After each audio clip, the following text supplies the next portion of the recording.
तमोगणी मंगकुंद कुंदाद्यो जैन धर्मोस्तु मंगलम सर्वमंगल मांगल्यम सर्वकल्याणकारिकम प्रधानम सर्वधर्माणां जैनम जयतु शासनम जैनम जयतु शासनम। मोक्ष मार्ग प्रकाशक ग्रंथ संपन्न हुआ। आचार्य कल्प पंडित प्रवर टोडरमल जी साहब लिखते लिखते ही जीवन पूरा हो गया उनका। उनका जीवन काल के गाल में समा गया। हम सबका दुर्भाग्य कहें, अभाग्य कहें, जो भी कहना हो कह सकते हैं, लेकिन जब उनका जीवन पूरा हो गया और जिन परिस्थितियों में टोडरमल जी का वियोग हुआ, उन परिस्थितियों में निश्चित ही ऐसा समाज में चर्चा चली होगी कि यार जीवन भर धर्म किया लेकिन अंत बिगड़ गया। ऐसी चर्चा जरूर चली होगी। लोगों ने इस प्रकार की बातें जरूर की होगी कि अंत तो कम से कम अच्छा होना ही चाहिए था। टोडरमल जी साहब का समाधि मरण नहीं हुआ, पता नहीं, समाधि मरण हो जाता तो बहुत अच्छा रहता। यदि किसी व्यक्ति का समाधि मरण नहीं हुआ और वह आत्मार्थी व्यक्ति है तो हम ऐसा कह सकते हैं कि शायद मन की मन में ही रह गई होगी। समाज में भी इस तरह की बातें चली होगी, लोगों ने भी इस प्रकार की बातें की होगी, आपस में चर्चा का विषय भी बना होगा। क्योंकि जिन हालातों में टोडरमल जी को ले गए और हाथी के पैर के नीचे कुचलवा दिया गया, यह सब समाज में लोगों के लिए एक चर्चा का भी विषय बन गया। कुछ समर्थक लोग होंगे, कुछ विरोधी लोग होंगे, कुछ सोच रहे होंगे कि ये क्या, ये तो अच्छा नहीं है, देखो देखो क्या हाल हुआ है उसका, कैसी दुर्गति हुई है। मुझे ऐसा लगता है जब इस प्रकार की चर्चाएं समाज में उठी तो गुमानी राम जी जो उनके पुत्र थे टोडरमल जी साहब के, उनको यह सिद्ध करना पड़ा या सिद्ध करने की ज़रूरत महसूस हुई कि मेरे पिताजी का मरण समाधि मरण ही हुआ है। आप समझ रहे हैं मैं क्या कहना चाहता हूँ? टोडरमल जी का मरण समाधि मरण नहीं हुआ है, ये जो लोग कहते हैं। क्योंकि ज्ञानी धर्मात्माओं के साथ में जब अंत समय में प्रतिकूल परिस्थितियां बनती हैं तो लोग निश्चित तौर पर ये बात कहने लगते हैं। फिर चाहे वो गुरुदेव श्री की बात हो, फिर चाहे वो बनारसी दास जी की बात हो, फिर चाहे वो टोडरमल जी की बात हो, लोग इस तरह के आक्षेप करने लगते हैं, इस तरह की उंगलियां उठाने लगते हैं कि देखो देखो बड़े धर्मात्मा बनते थे, इनका मरण कहाँ हुआ, देखो देखो बड़े धर्मात्मा बनते थे, इनका मरण किन परिस्थितियों में हुआ। ये बातें जरूर उठती है। तो यहाँ गुमानी राम जी ने समाधि मरण का स्वरूप निश्चित तौर पर जगत के लोगों का मुंह बंद करने के लिए लिखा होगा। आप क्या समझते हैं किसका नाम है समाधि मरण? आप क्या कहना चाहते हैं? पिताजी का समाधि मरण नहीं हुआ? अरे पहले समाधि का स्वरूप समझो। समाधि का स्वरूप समझे बिना किसी के भी बारे में कुछ भी कह देना योग्य नहीं है। टोडरमल जी ने जो काम किया है और टोडरमल जी के जो परिणाम थे, उन परिणामों की सिद्धि समाधि के रूप में यहाँ गुमानी राम जी ने की है। हमारे यहाँ जो ग्रंथ मोक्ष मार्ग प्रकाशक चल रहा था उसका परिशिष्ट का यह प्रकरण है। समाधि मरण का स्वरूप पहले परिशिष्ट के रूप में लिखा है, जो कि मुझे लगता है कि बहुरी शब्द भी पूरा नहीं करने के बाद यह अत्यंत प्रासंगिक प्रकरण है। क्या माने इतना प्रासंगिक लगा मुझे पहले भी जब मैंने मोक्ष मार्ग प्रकाशक पढ़ाया, सभा में चलाया और उसके बाद जब इस परिशिष्ट को लिया तो जैसे ही बहु शब्द पर छूटा और समाधि मरण का स्वरूप पंडित प्रवर टोडरमल जी के सुपुत्र पंडित गुमानी राम जी द्वारा रचित, जैसे ही ये पंक्तियाँ पढ़ी और फिर इन्होंने जो स्वरूप लिखना प्रारंभ किया उसे पढ़ा तो लगा कि यार ये तो ज़रूर उनके दिलो दिमाग में वही बातें चल रही थी जो समाज को चुप करने के लिए थी।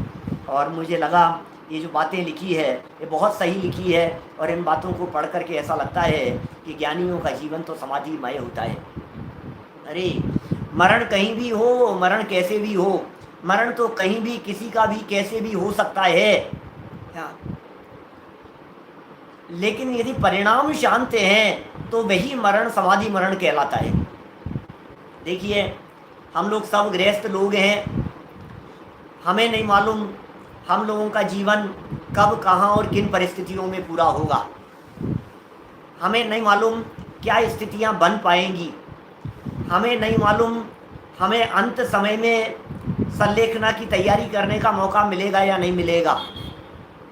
हमें नहीं मालूम अंत समय में हम आहार पानी आदि का योग्य रीति से त्याग कर पाएंगे या नहीं कर पाएंगे। सोचना एक बार गंभीरता से, आज की इन परिस्थितियों में क्या पता कहाँ जाकर के दुर्घटना में, एक्सीडेंट में, फ्लाइट क्रैश हो गई, ट्रेन एक्सीडेंट हो गया, बस एक्सीडेंट हो गया, न मालूम कितनी तरह की परिस्थितियाँ हमारी लाइफ में बन सकती है। आज कितने रोड एक्सीडेंट होते हैं, ये सब बातें कल्पना के परे हैं। पिछले कुछ दिनों में जिस तरह के तूफान आए हैं, कुछ समय में, कुछ वर्षों में देश में, उन्हें देख करके भी नहीं कहा जा सकता है कि हमारा जीवन, हमारी ज़िंदगी कितनी सुरक्षित है। कभी बाढ़ आ जाती है, कभी भूकंप आ जाते हैं, कभी छत गिर जाती है।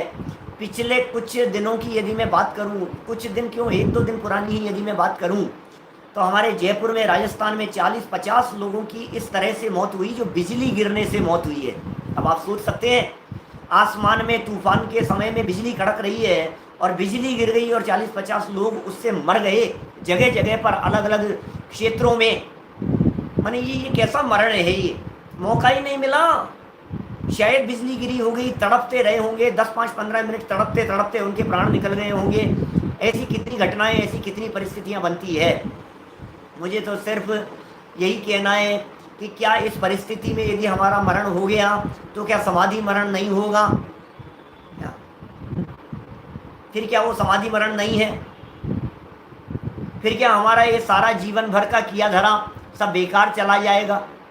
जिंदगी भर का पढ़ना, स्वाध्याय करना, भाई साहब परिणामों को सुरक्षित रखना चाहिए। उस समय में परिस्थितियां कैसी भी प्रतिकूल बन जाए, दुर्घटना हो गई, ट्रेन एक्सीडेंट के अंदर फंस गए हैं, प्राण निकलते हुए दिखाई दे रहे हैं, ऐसे समय में भी हम अपने परिणामों को निकाल कर, संभाल कर हम समाधि मरण कर सकते हैं, जिसे जिनागम में कई जगह पर अकाल मरण कह करके पुकारा है। अकाल मरण हो गया भाई साहब, इनका अकाल मरण हो गया।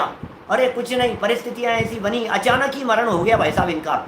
अरे पैर फिसल गया, अरे बाथरूम में गिर गए, ओहो बिल्कुल अनकॉन्शियस जैसे दिखाई। अरे भाई ऐसी परिस्थिति में भी बाहर में जागृति नहीं दिखाई दे रही है, अंदर अपने परिणामों को संभाल करके हम समाधि की पूर्ति कर सकते हैं। देखिए प्रयत्न तो यही किए जाने चाहिए कि अंत समय में धर्मात्मा निकट हों, चर्चा धर्म सुनावें। प्रयत्न तो यही किए जाने चाहिए, साधर्मियों का साथ हो, साधर्मियों का समागम हो। चर्चा तो यही की जानी चाहिए, जनवाणी हो, जनेंद्र देव हो, जनेंद्र देव की वाणी हो। अंत समय में धीरे धीरे करके हम सब चीज़ों का त्याग करते चले जाएं, यही प्रयास होना चाहिए। और वास्तव में समाधि मरण की जो प्रक्रिया हमारे यहाँ जनागम में बतलाई है वो तो इसी प्रकार की कही है। भगवती आराधना आदि ग्रंथों में इन प्रकरणों की बहुत विस्तार से चर्चा की है। रत्नकरण श्रावकाचार में, भगवती आराधना में, पुरुषार्थ सिद्धि उपाय में, चरणानुयोग के जितने भी श्रावकाचार ग्रंथ उपलब्ध होते हैं, सब में श्रावकों के लिए संलेखना, समाधि मरण की क्या प्रक्रिया और क्या विधि है उसे बतलाया है।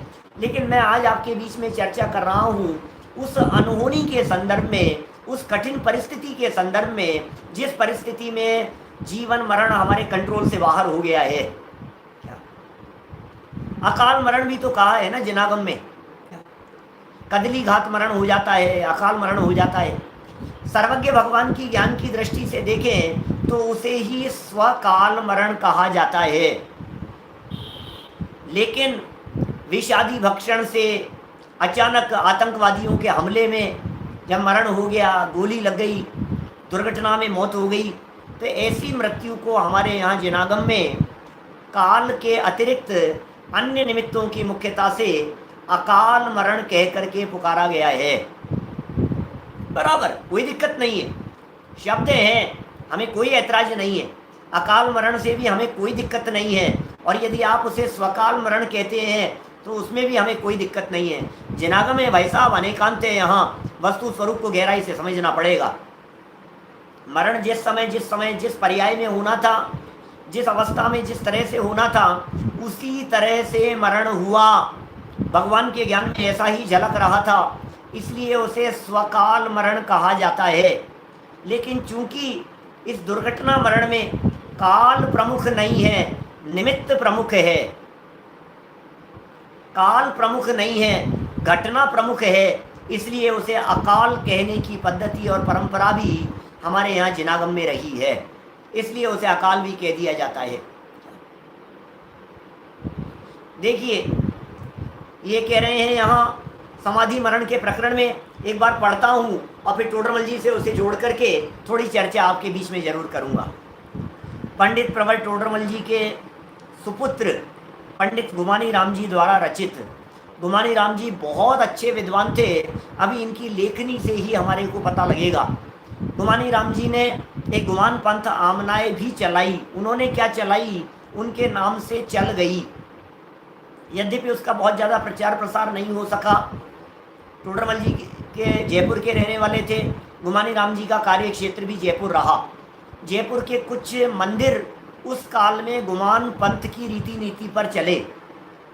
ये क्या पंथ है, गुमान पंथ क्या होता है, उसमें क्या पद्धतियां हैं वहाँ की, क्या कार्यशैली है उनकी, इसके संबंध में मेरा एक प्रवचन किया हुआ है। कुछ दिन में यदि मूड बनेगा तो उसे YouTube पर डालूंगा आप सब लोगों के लिए, जब भी जैसा प्रसंग बनेगा। दीवान बदीचंद जी का मंदिर, वो मंदिर गुमान पंथ आमनाए का मंदिर कहलाता है। और भी 3-4 मंदिर ऐसे हैं जयपुर में जो गुमान पंथ के मंदिर कहलाते हैं। गुमानी राम जी ने जो नियमों में कसावट लाई, जिन शासन के प्रभावना में दृढ़ता रखने के लिए, जिन शासन की प्रभावना में बराबर कसावट के लिए, शिथिलाचार के विरोध के लिए, रंच मात्र भी शिथिलाचार नहीं होना चाहिए, इसके लिए उन्होंने जो रीति नीति डेवलप की वो गुमानी राम जी के नाम से चली और गुमान पंथ आमनाए के रूप में प्रसिद्ध हुई।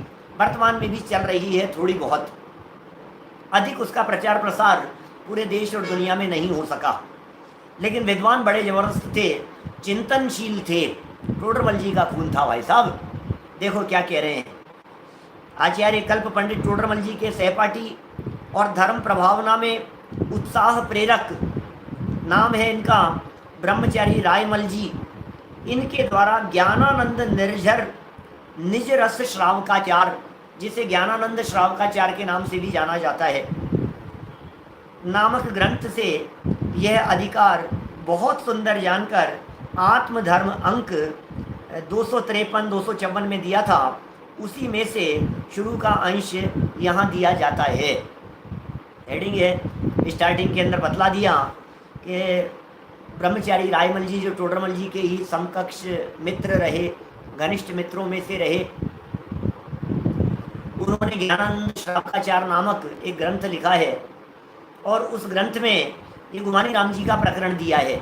तो गुमानी राम जी द्वारा लिखित यह समाधि मरण के स्वरूप वाला प्रकरण, उसका एक महत्वपूर्ण अंश क्या वो यहाँ दिया जा रहा है। हे भव्य तू सुन, क्या कह रहे हैं, किससे कह रहे हैं हर्षवर्धन जी? हे भव्य तू सुन। अरे देवीलाल जी साहब, ये तो हमारे को भव्य कह करके पुकार रहे हैं। इसका मतलब गुमानी राम जी, टोडरमल जी, ब्रह्मचारी रायमल जी, ऐसे लोग यदि हमारे को भव्य कह करके पुकार रहे हैं, इसका मतलब जीवन में कभी भी ये शंका करने योग्य नहीं है कि यदि मैं अभव्य हुआ तो क्या करें भाई साहब। ये कह रहे हैं हे भव्य तू सुन। अब समाधि मरण का लक्षण वर्णन किया जाता है। हे भव्य सुन, विचार करना, समाधि मरण का लक्षण वर्णन किया जा रहा है। आप जान रहे हैं लक्षण किसे कहते हैं? जो लक्ष्य में सदा काल पाया जाए, लक्ष्य के अतिरिक्त न पाया जाए, लक्ष्य में अनिवार्य रूप से पाया जाए, उसका नाम होता है लक्षण। लक्षण की चर्चा चल रही है यहाँ। ये कह रहे हैं, हे भव्य तू सुन, अब समाधि मरण का लक्षण वर्णन किया जाता है। समाधि नाम निकषाय का है। ओहो, क्या कह रहे हैं? समाधि नाम निकषाय का है। समाधि किसका नाम है? निकषाय भाव का नाम समाधि है। पॉइंट नोट करने योग्य है, अपने दिमाग पर लिख लीजिएगा, पक्का कीजिएगा। समाधि तो निकषाय भाव को कहते हैं। कषाय भाव के मिट जाने का नाम समाधि है, कषाय भाव के चले जाने का नाम समाधि है। कषाय भाव अंतरंग में नहीं रहे, उसका नाम समाधि होता है। सुनील जी सर्राफ साहब क्या कह रहे हैं? समाधि में कषाय चले जाना प्रमुख होता है, ये कह रहे हैं यहाँ पर। क्या? हे भव्य तू सुन, समाधि मरण का लक्षण निर्देश कर रहे हैं। समाधि नाम निकषाय का है, अकषाय भाव का नाम समाधि है। शांत परिणामों का है, शांत परिणामों का नाम समाधि है। भेद विज्ञान सहित कषाय रहित शांत परिणामों से मरण होना, वो समाधि मरण है। ओहो, घटित करो टोडरमल जी के जीवन पर, घटित कीजिए टोडरमल जी के साथ बनी हुई परिस्थितियों के ऊपर। क्या कह रहे हैं? टोडरमल जी के जीवन को देखिए, टोडरमल जी के अंत समय को देखिए। ओह, जब सिपाही उन्हें लेकर के चले गए और हाथी के पैर के नीचे उन्हें कुचलवाने की परिस्थिति बनी, बाद में राजा को भी बहुत पश्चाताप हुआ। महापुरुष थे, ज्ञानी थे, धर्मात्मा थे, वेद विज्ञानी थे, आत्मानुभवी थे, अपने आप को त्रिकाली ध्रुव आत्मा अनुभव करते थे, अपने आप को चैतन्य अनुभव करते थे, अपने आप को शुद्ध अनुभव करते थे। ओह, अरे भैया, कौन मुझे मार सकता है? मैं मरने वाला नहीं हूँ, दुनिया की कोई ताकत मुझे नहीं मारती है, क्योंकि मैं देह नहीं हूँ, मैं तो देह से भिन्न चैतन्य तत्व हूँ। एक बार टोडरमल जी के संदर्भ में अपने जो प्रमाण सागर जी महाराज हैं उनसे भी पूछा गया, और प्रमाण सागर जी महाराज ने बहुत सुंदर बात कही टोडरमल जी के संदर्भ में। वीडियो क्लिप है प्रमाण सागर जी महाराज की, बहुत ही सुंदर 2-3 मिनट उन्होंने जो बोला है टोडरमल जी के संदर्भ में, जो महिमा व्यक्त की है, माने बहुत गौरव की अनुभूति होती है। टोडरमल जी उन महापुरुषों में से हैं जिन महापुरुषों को दुनिया का हर व्यक्ति एक अद्वितीय विद्वत पुरुष, महापुरुष स्वीकार करता है। ऐसे व्यक्तित्व रहे हैं, अनुभवी, दृढ़ निश्चयी, दृढ़ श्रद्धानी, सिद्धांतों से समझौता नहीं करने वाले, धर्म के लिए प्राण जिन्होंने दे दिए, धर्म की सुरक्षा के लिए। क्या जीवन रहा है टोडरमल जी साहब का।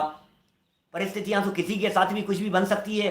पूर्व पाप कर्म का उदय आ गया, कुछ पाप कर्म का छींटा इस तरह का लग गया जिसकी वजह से जीवन पूरा हो गया।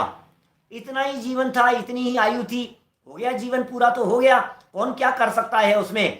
लेकिन जब उन्हें हाथी के पैर के नीचे कुचलवाया जा रहा था तो टोडरमल जी के अंदर में वेद विज्ञान की धारा चल रही थी।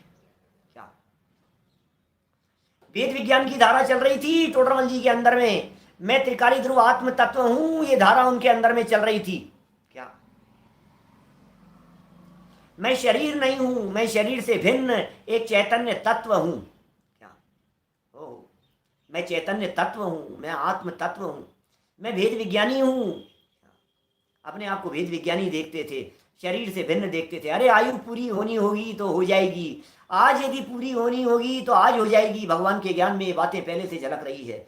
यदि कल तक बचनी होगी तो बच जाएगी, आयु शेष होगी तो हम रहेंगे, और आयु पूरी हो जाएगी तो कोई बात नहीं, मर करके देवादी गतियों में चले जाएंगे, जहाँ का कर्म बांधा होगा वहाँ चले जाएंगे। लेकिन हम गतियों में परिभ्रमण करने वाले नहीं हैं, हम तो मुक्ति पथ के पथिक हैं। शांत परिणाम थे उनके।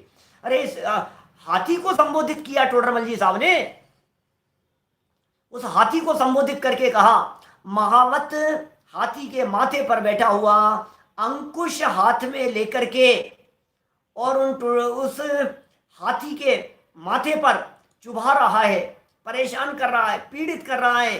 पैर रख, पैर रख इनके माथे पर, पैर रख। लहूलुहान हो गया है, हाथी के गर्दन से, मस्तक से खून निकलने लगा है। ओहो, टोडरमल जी को देख करके उसके आंखों से अश्रु धारा बहने लग गई है, आंखों से आंसू बह रहे हैं उस हाथी के।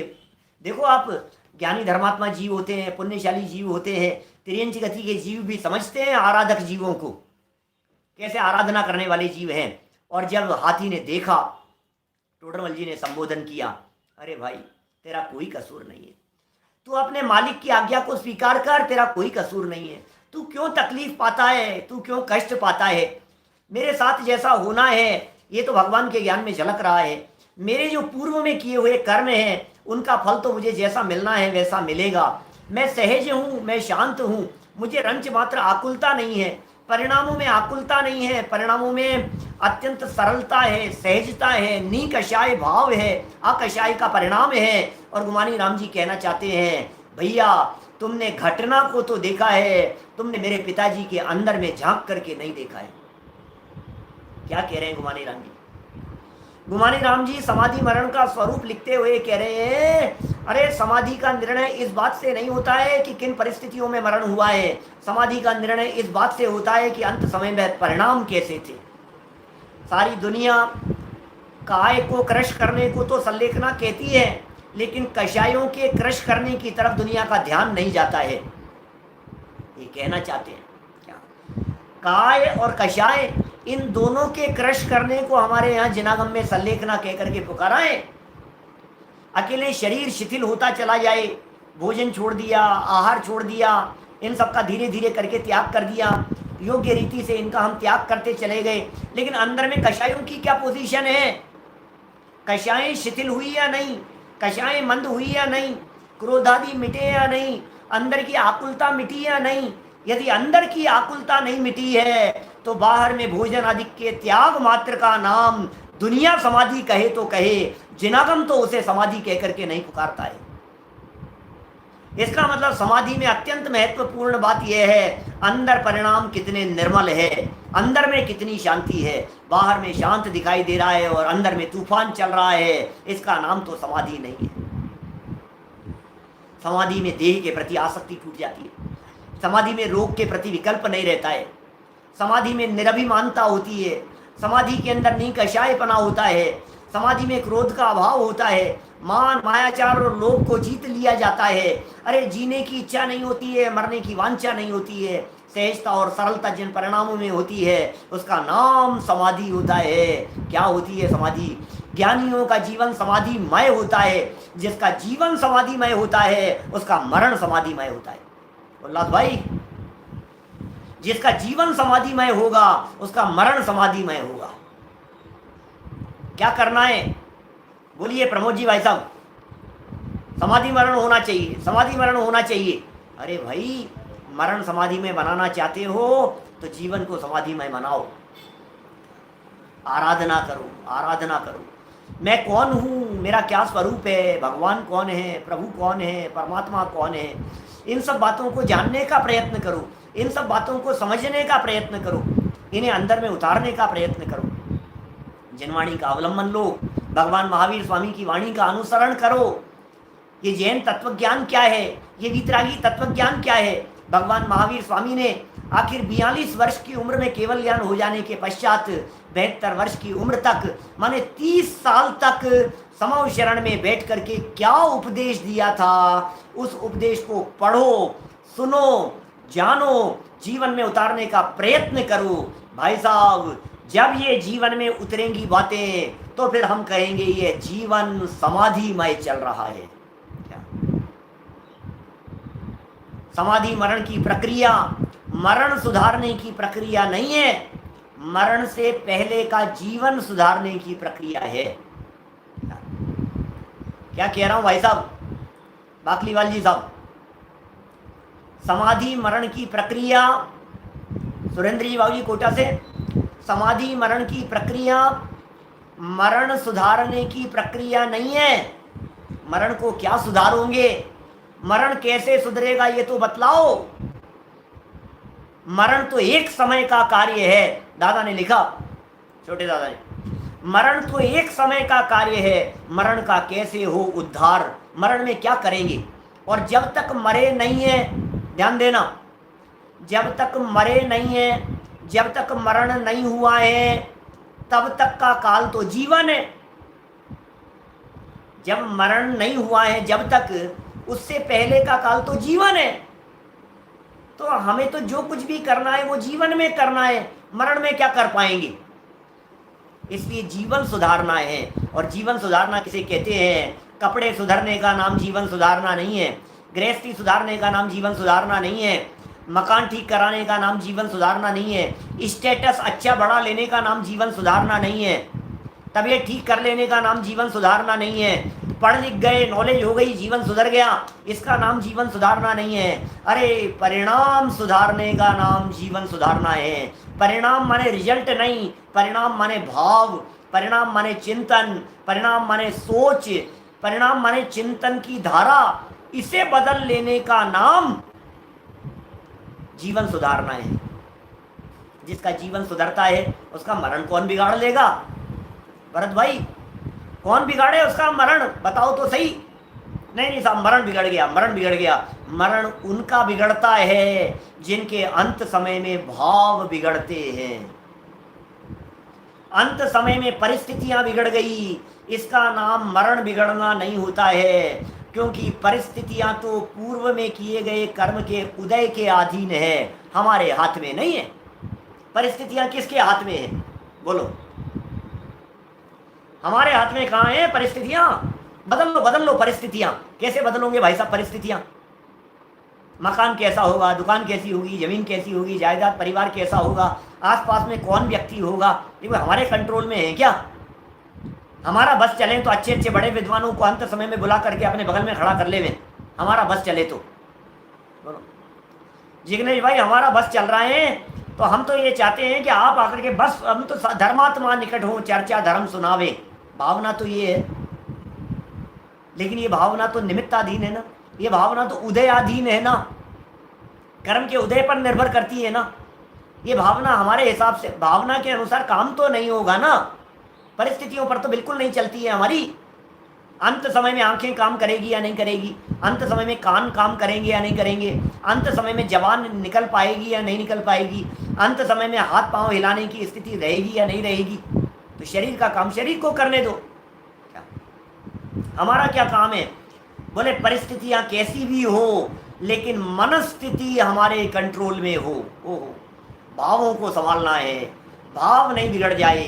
क्या कषाय का भाव मन में नहीं आवे, इसका नाम होता है समाधि। ऐसे परिणामों से, ऐसे शांत परिणामों से जब जीवन पूरा होता है तो उसे कहते हैं समाधि मरण। अब मैं कहना चाहता हूँ, इस समाधि मरण को उन ज्ञानी धर्मात्माओं के ऊपर घटित करके देखिए जिनका जीवन प्रतिकूल परिस्थितियों में पूरा होता हुआ आपने देखा है। परिस्थितियां प्रतिकूल, और अब उनके ऊपर घटित कीजिए कि यह समाधि मरण उनके ऊपर लागू होता है या नहीं होता है। समाधि मरण के संबंध में जो यहाँ ये परिभाषा दी है, समाधि मरण का जो स्वरूप लिखा है हमारे यहाँ शास्त्रों में, उस स्वरूप को देख करके मैं दावे के साथ में कह सकता हूँ कि बनारसी दास जी हों चाहे टोडरमल जी हों, कोई भी महापुरुष हो, उन महापुरुषों का जीवन समाधि पूर्वक ही पूरा हुआ है। क्या समाधि पूर्वक ही जीवन पूरा हुआ है? जरा पढ़िए, पंक्तियाँ उतारने की कोशिश कीजिए। एक बहुत महत्वपूर्ण बात कहना चाहता हूँ यहाँ बीच में, जीवन किसी का भी कभी भी पूरा हो सकता है ना भाई साहब। हम वो समाधि भावना बोलते हैं ना, शिवराम जी की लिखी हुई, उसके ऊपर प्रवचन भी है। क्या बहुत बहुत हजारों लोगों ने उसे देखा है, यूट्यूब पर उपलब्ध है वो। दिन रात मेरे स्वामी इस भावना का अर्थ नॉर्थ कैरोलिना का किया हुआ प्रवचन है वो, नॉर्थ कैरोलिना में, वहाँ बुजुर्ग लोगों के बीच में उस समाधि भावना का क्या है पंक्तियाँ। दिन रात मेरे स्वामी मैं भावना ये भाऊं, देहांत के समय में तुमको न भूल जाऊं। बोलो क्या करना है? देहांत के समय में कि देहांत के पहले पहले? बोलो अर्थ क्या करना है इसका? हे भगवान, दिन रात मेरे स्वामी मैं भावना ये भाऊं, हे भगवान अंत समय में आपको नहीं भूल जाऊं। बस भगवान अंत समय में आप याद आ जाओ, भगवान अंत समय में आप याद आ जाओ। अब भगवान को, पंच परमेष्ठियों को, भगवान महावीर स्वामी को, भगवान पार्श्वनाथ स्वामी को, शांतिनाथ स्वामी को, 24 तीर्थंकरों को अंत समय में नहीं भूल जाऊं, यही है ना भावना सर्राफ साहब। हमारी भावना तो यही है ना कि अंत समय में नहीं भूल जाऊं। बिल्कुल, अंत समय में नमोकार मंत्र हमारे कान में हो, धर्मात्मा हो, धर्म की चर्चाएं सुनते सुनते जीवन पूरा हो, इससे अच्छी बात और क्या हो सकती है। अच्छा, बहुत बढ़िया। अच्छा, एक बात बतलाओ, आप लोगों को यदि अंत समय में जीवन पूरा हो रहा हो, उस समय अंत समय में यदि मैं कान में नमोकार मंत्र सुनाने के लिए आऊं तो कैसा लगेगा? प्रकाश जी छावड़ा साहब बोलो। यदि अंत समय में मैं आप लोगों को जो भी कहें मैं तैयार हूं इसके लिए। राजीव जी साहब, आप यदि आगरा में बुलाना चाहें तो आगरा में तैयार हैं, भोपाल में बुलाना चाहें तो भोपाल में तैयार हैं, विदिशा में बुलाना चाहें, मलकापुर में बुलाना चाहें, मुंबई में बुलाना चाहें, विदिशा, जहाँ भी आपको बुलाना हो, बेंगलोर बुला लो, कोलकाता में बुला लो, जहाँ आपको बुलाना हो, अंत समय में मैं आपके कान में आकर के नमोकार मंत्र सुनाने के लिए तैयार हूँ। बोलो सिंगई जी। अरे साहब, इससे अच्छा और सौभाग्य क्या होगा, इससे अच्छी बात और क्या हो सकती है, आप आकर के सुना देवें कि बिल्कुल। लेकिन बस एक थोड़ा सा चैलेंज है, मैं थोड़ा सा उलझा रहता हूँ अपने कामकाज में, तो मैं इतना सा आप लोगों से निवेदन करना चाहता हूँ कि बस मरने के 24 घंटे पहले पहले आप ज़रूर मुझे सूचित कर देना। क्या? अरे 24 घंटे पहले पहले सूचित कर देंगे तो फ्लाइट पकड़ करके अमेरिका भी आ जाऊँगा आपको नमोकार मंत्र सुनाने के लिए। ऑस्ट्रेलिया बुलाएंगे, ऑस्ट्रेलिया में जहाँ जिस देश में बुलाएंगे सब जगह आ जाऊँगा। अभी तो वीजा भी है मेरे पास में सब जगह का, जहाँ बुलाएंगे। लेकिन 24 घंटे पहले आपको बताना पड़ेगा कि भाई मेरा जीवन पूरा हो रहा है, पंडित जी आप आ जाओ। बोलो, क्या आप बता सकते हैं जीवन कब पूरा होना है? क्या आप इस बात का निर्णय कर सकते हैं कि आप मेरे मरने के अंदर 24 घंटे ही बचे हैं? क्या दुनिया में कोई व्यक्ति ये बात दावे के साथ में कह सकता है कि मैं 24 घंटे रहने वाला हूँ कि 7 दिन में मरने वाला हूँ, 10 दिन में मरूंगा कि 15 दिन में मरूंगा? नहीं कह सकते हैं ना। तो फिर इस बात का क्या मतलब रह गया कि अंत समय में आ जाए, अंत समय में आकर के सुना देवें, अंत समय में ये हो जाए, अंत समय में भगवान का नाम याद आ जावे।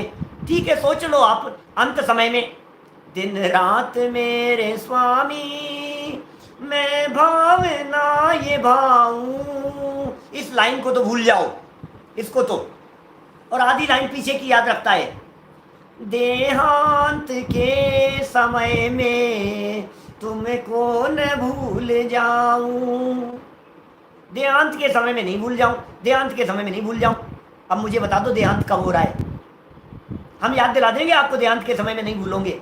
अरे भाई, देहांत तो 24 घंटे में से कभी भी हो सकता है। देहांत तो मंडे ट्यूसडे वेडनेसडे कभी भी हो सकता है। देहांत तो सुबह दोपहर शाम रात कभी भी हो सकता है।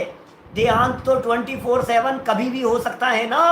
तो देहांत के समय में नहीं भूल जाऊं का अर्थ यह होता है कि हे जिनेंद्र देव, 24 घंटे आपका स्वरूप, धर्म की चर्चाएं मेरे दिलो दिमाग में गूंजती रहे, इसका नाम है देहांत के समय में नहीं भूल जाऊं। हम क्या समझते हैं अंत समय में?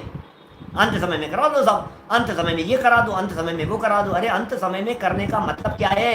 अंत समय में करने का मतलब ये है वर्तमान समय से लेकर के निरंतर नॉन स्टॉप ये चर्चाएं दिलो दिमाग में गूंजती रहे, नॉन स्टॉप दिलो दिमाग में ये चर्चाएं गूंजती रहे। मैं कौन हूँ, भगवान कौन है, ये जैन धर्म क्या कहता है, क्या स्थिति है, क्या स्वरूप है, ये सारी बातें दिलो दिमाग में गूंजती रहे। बोले फिर मरण कभी भी हो, हमें क्या फर्क पड़ता है? फिर जो मरण होगा उसका नाम समाधि मरण होगा। फ्लाइट क्रैश हो गई, ट्रेन एक्सीडेंट हो गया, दुर्घटनाएं हो गई, अचानक कोई संभालने वाला नहीं है, रोड पर तड़फड़ा रहे हैं, संभालने वाला कोई नहीं है, हाईवे पर एक्सीडेंट हो गया और हम तड़प रहे हैं। ऐसे समय में भी अपने परिणामों को संभाल करके आप समाधि मरण कर सकते हैं। ऐसे समय में भी आप प्रभु का स्मरण करके, नमोकार मंत्र और पंच परमेष्ठियों का स्मरण करके समाधि की तैयारी कर सकते हैं और समाधि पूर्वक देह छोड़ सकते हैं। विचार करना बंधुओं, मैं तो ऐसी परिस्थितियों की बात कर रहा हूँ जो परिस्थितियाँ अनहोनी सी दिखाई दे रही है। मैं तो उन परिस्थितियों की बात कर रहा हूँ जो परिस्थितियाँ अचानक आ जाएंगी, तब क्या किया जाएगा। उनमें ये परिभाषा आपको याद रखनी पड़ेगी। कौन सी परिभाषा? वापस पढ़ता हूँ। समाधि नाम नी कषाय का है। ओहो, समाधि नाम नी कषाय का है, शांत परिणामों का है। समाधि नाम शांत परिणामों का है। वेद विज्ञान सहित अवस्था का नाम समाधि है, समाधि की तैयारी है। परिणाम शांत है, वेद विज्ञान की तैयारी चल रही है। वेद विज्ञान जानते हैं, वेद विज्ञान क्या होता है? निज को निज, पर को पर जान। इस दुनिया में कुछ मेरा नहीं है, ये कोई संयोग, ये सब छूटने वाले हैं। अरे मरण तो अवश्यम भावी है, जीवन तो सबका पूरा होना है, लेकिन मैं इस आयु प्राण से नहीं, मैं अपने चैतन्य प्राण से जीता हूँ। क्या? मैं अपने ज्ञान दर्शन सुख सत्य आदि चैतन्य प्राणों से जीता हूँ। मैं उन चैतन्य प्राणों से सदा काल जीने वाला हूँ। मैं जीवत्व शक्ति से जीता हूँ। दुनिया की कोई ताकत मुझे मारने में समर्थ नहीं होती है। इन परिणामों से, परिणामों में निर्मलता आती है। इस तरह के चिंतन से परिणामों में शांति आती है, विचारों में निर्मलता आती है, वेद विज्ञान की धारा बहने लगती है। और जब वेद विज्ञान की इस प्रकार की धारा बहती है तो जो मरण होता है वो समाधि मरण कहलाता है। इतने सुंदर शब्दावली का प्रयोग किया है। वेद विज्ञान सहित कषाय रहित शांत परिणामों से मरण होना समाधि मरण है। शांत परिणामों से मरण होना हमने देखा है दुनिया में, समाज में लोगों को। अरे अरे, मरते समय बेटे को बुला लो, वो आ जाए, बच्ची नहीं आई, अरे वो बुलाओ, पोते को बुलाओ, उसका मुंह देख लूं, इसका मुंह देख लूं, ऐसा कर लूं, वैसा कर लूं। आकुलित परिणाम बने रहते हैं भाई साहब, पीड़ित रहता है, तो तड़फड़ाता रहता है, काश अरे ऐसा हो जाता, काश ऐसा हो जाता। लोग कहते हैं अरे इनके तो बेचारों के मन की मन में ही रह गई, काश ये अंत समय में बेटे से मिल पाते। बेटा कहता है काश मैं अंत समय में इनसे बोल पाता। अरे भाई, कुछ दम नहीं है इन सब बातों में। कौन व्यक्ति कब छोड़ करके चला जाए, मरण कभी भी हो सकता है। सावधान रहने के लिए कह रहे हैं यहाँ। हे भव्य तू सुन, प्रेरणादायक शब्द हैं गुमानी राम जी के। ये कह रहे हैं जो दृढ़ता मेरे पिताजी के अंदर में थी, जो दृढ़ता टोडरमल जी के हृदय में थी, जो दृढ़ता, जो निर्भयता, जो निडरता, जो साहस, जो धैर्य, जो परिणामों की शांति। अरे अकेले मैंने नहीं, बीच चौराहे पर पब्लिक के बीच में सारी दुनिया ने, सारी समाज ने ये दृश्य देखा है। मैं आप लोगों से पूछना चाहता हूँ, क्या आपने टोडरमल जी के चेहरे पर शिकन देखा था? क्या आपने टोडरमल जी के चेहरे पर अशांति देखी थी? क्या आपने टोडरमल जी के दिलो दिमाग में कुछ भय का वातावरण देखा था? यदि नहीं देखा था तो मैं ये कह सकता हूँ, जीवन भर के तत्व ज्ञान का फल ये अंत समय में शांत परिणामों पूर्वक उनकी परिणति से झलक रहा था। उनका मरण समाधि मरण था। ये प्रकरण यदि गुमानी राम जी नहीं लिखते तो शायद ये शंका लोगों के दिलो दिमाग में बनी रहती। और टोडरमल जी साहब के मरण के बाद गुमानी राम जी ने ये प्रकरण लिख करके जगत के जीवों को ये बतला दिया कि भैया परिणाम संभालने का काम करो, भैया आज के बाद कोई उंगली नहीं उठाएगा उनके ऊपर, उन महापुरुषों के ऊपर, उनके जीवन और उनके व्यक्तित्व के ऊपर। ये बात है। देखिए, शांत परिणामों से मरण होना समाधि मरण है। शांत परिणाम, सहज परिणाम। हमको कछु भय नारे, जान लियो संसार। दुनिया को जान लिया हमने, दुनिया को देख लिया हमने, दुनिया की परिस्थितियों को देख लिया हमने। पर में हमारी चलती नहीं है, दुनिया में हमारी चल नहीं रही है, समाज में हमारी चलती नहीं है। अरे हमने अपना करने योग्य कार्य कर लिया है, तो जीवन कल पूरा होना हो चाहे आज पूरा हो, हमें क्या फर्क पड़ता है? धर्मेंद्र जी, क्या फर्क पड़ता है? कल पूरा होना हो चाहे आज पूरा होना हो। जब मैंने इस बात को स्वीकार कर लिया कि देह के छूट जाने का नाम मेरा मरण नहीं है, मैं चैतन्य प्राणों से जीता हूँ, जीवत्व शक्ति से जीता हूँ, तो फिर मुझे किसी भी प्रकार का कोई भय नहीं है, मुझे किसी भी प्रकार का कोई डर नहीं है, परिणामों में आकुलता नहीं है। सहज शांत परिणाम, निराकुलता का परिणाम, कोई खेद खिन, अत्यंत शांत परिणाम। सोचना इन बातों की तरफ थोड़ा उपयोग लगाना एक बार। क्या समाधि मरण लिखा है इन्होंने, क्या स्वरूप लिखा है? शांत परिणामों का है। समाधि नाम किसका है? समाधि नाम किसका है? क्या समाधि शांत परिणाम, और समाधि के साथ में जोड़ दिया मरण। इसका मतलब शांत परिणामों से हुआ मरण। पदम पाड़िया जी साहब, शांत परिणाम और शांत परिणामों सहित हुआ मरण, वो क्या कहलाएगा? समाधि मरण। दो शब्द है ना, एक शब्द है समाधि और दूसरा शब्द है मरण, और दोनों को जोड़ दिया तो शब्द बन गया समाधि मरण। तो मरण माने तो मौत होता है, और समाधि माने शांत और समतामय परिणाम होते हैं। तो शांत और समतामय परिणामों के साथ में जब मरण होता है तो उसे समाधि मरण कहते हैं। समझ में आ रही है बात? माने किसका नाम समाधि मरण है? किसे समाधि मरण कहें? किस बात को समाधि मरण कह करके पुकारा जाए? बोलो। समाधि और मरण, समाधि और मरण। समाधि नाम निकषाय भाव का, समाधि में कषाय नहीं है, समाधि निकषाय भाव का नाम है, और ये हो गया मरण। तो निकषाय सहित जो मरण हुआ उसका नाम समाधि मरण। ओह, निकषाय का मतलब भय भी कषाय, क्रोध, मान, माया, लोभ, हास्य, रति, अरति, शोक, भय, जुगुप्सा, स्त्रीवेद, पुरुषवेद, नपुंसकवेद शोक का परिणाम है, भय का परिणाम है, घबराहट हो रही है, आकुलता हो रही है। क्या बोलो? ये जो आपको लगता है ना, अरे भाई साहब बहुत बहुत परिणाम आकुलित व्याकुलित हो रहे हैं, इसका नाम ही तो कषाय है। कषाय का मतलब अकेला गुस्सा करना ही थोड़ी ना होता है। कषाय का मतलब अकेला घमंड करना ही तो नहीं होता है। कषाय का मतलब अकेला मायाचार और लोभ भी तो नहीं होता है।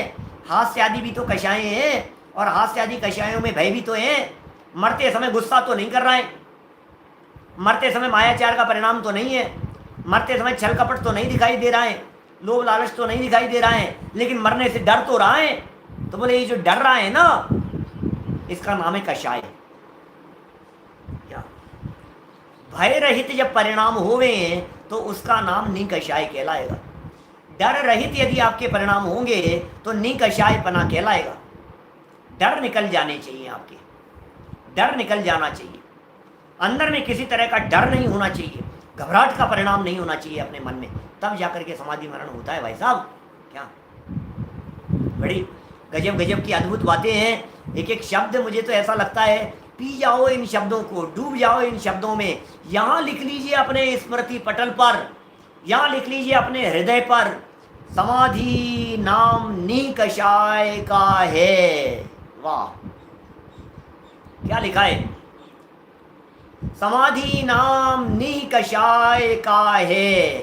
ओ, समाधि नाम निकषाय का है, समाधि नाम निकषाय का है। समाधि में जीवन बीत रहा है, समाधि में जीवन बीत रहा है।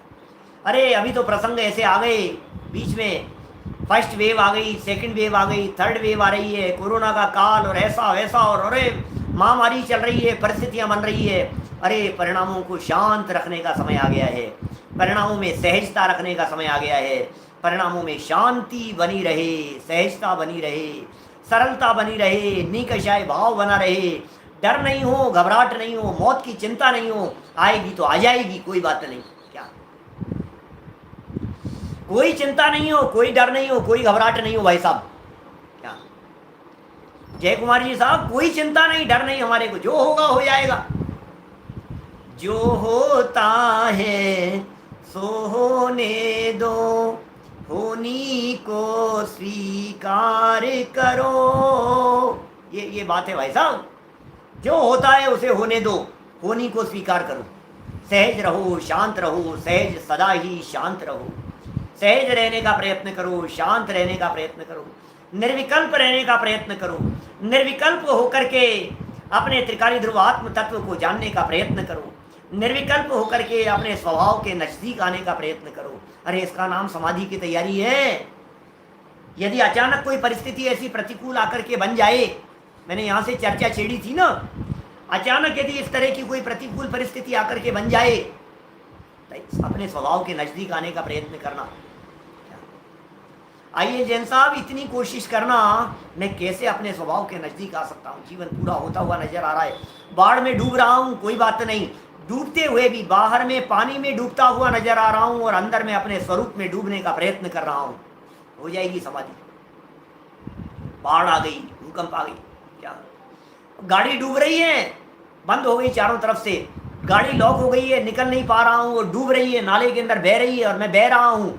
उस बहते हुए के काल में भी मेरे परिणामों का प्रवाह किधर बह रहा है, इसका विचार करके मैं संभाल सकता हूँ और अपना भाव सुधार सकता हूँ। बचा हुआ मनुष्य जीवन भी सुधर जाएगा और आगे का जो काल है वह भी निश्चित तौर पर अच्छा ही आएगा।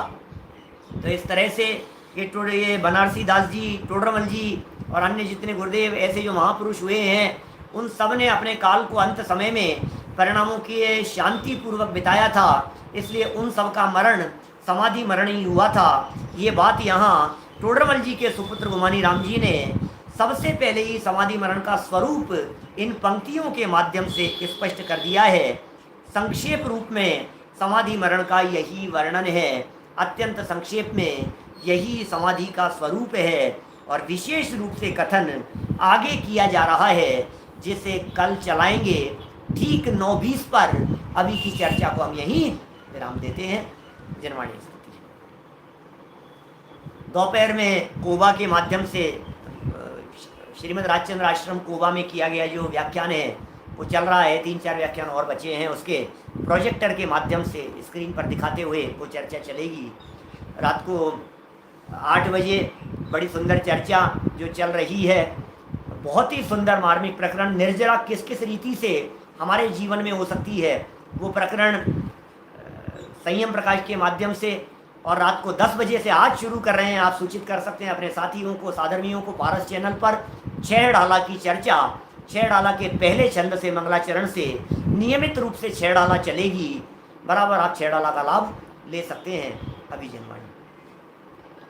निज निधि निज में बताई यह अनंत उपकार है, उसके लिए जिन वाणी माँ को वंदना शतवार है, वंदना शतवार।